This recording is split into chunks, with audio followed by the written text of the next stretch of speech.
Сәлем достар, баршаларыңызға қайырлы күн. Сіздермен Әсел Алшы Оразқызы. Бүгінгі видеороликте табада пісірілетін торттың рецептісімен бөлісетін боламын. Видеода қарап тұрсаңыздар, сондай нәзік, жұмсақ болып шығатын торт түрі ең оңай, әр ингредиенттер де қолжетімді заттардан тұрады. Жасап көріңіздер, міндетті түрде ұнайды. Ингредиенттердің мөлшерінің барлығы описаниеде төменде тұр. Ең алдымен жұмыртқа мен қантты жақсылап аппақ болып көпіргенше араластырамыз. Одан кейін сұйық май қосамыз, сүт қосып, қопсытқышпен ұнды араластырып қосып, барлығын кәдімгі құймақ құсап пісіріп алатын боламыз.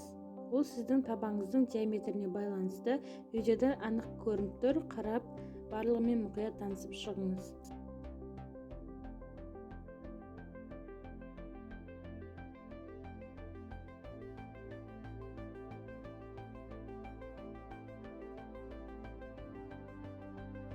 Қантымыз бен жұмыртқамызды араластырып болған соң сұйық майымызды құйып, жылы сүт құямыз.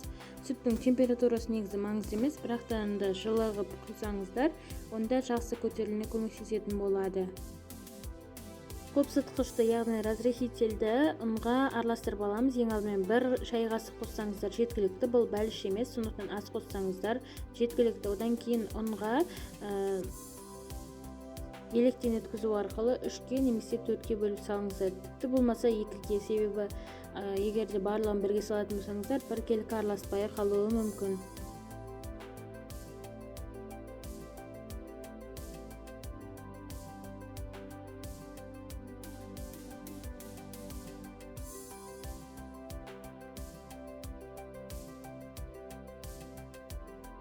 Жақсылап 3 минуттың көлемінде араластырып аламыз. Одан кейін табамызды жай орташа отқа қойып қыздырып аламыз. Егер сіздерде антипригарный таба болса, онда май жақпай пісіре берсеңіздер болады. Ал егер жапсат деп қорықсаңыздар, май жағыңыздар, кішкене сұйық май.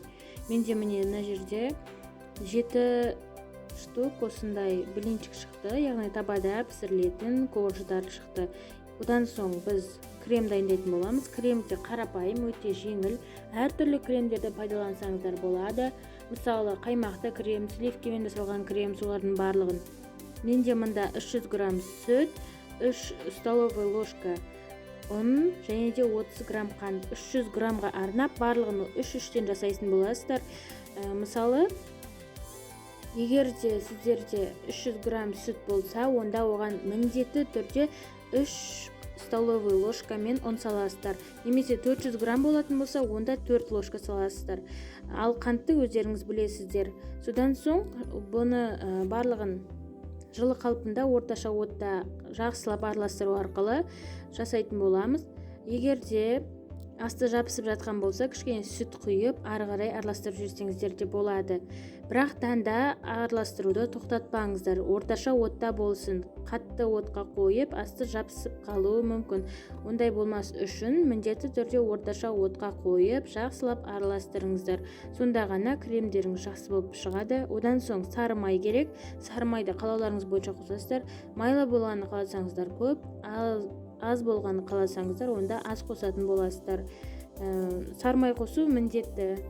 Себебі арасынан осындай қатты болып қалмас үшін, крем кәдімгідей сағыз сияқты болып қалмас үшін сары май қосу керек. Бұл тортты жасауға ары кетсе 40 минуттарыңыз кетеді. Сумен қосқан кезде, су етін уақытын барлығын қосқан кезде, тіпті кремнің жасалу уақытын қосқанның өзінде 40 минутты алатын торт түрі. Сондықтан жасап көріңіздер міндетті түрде.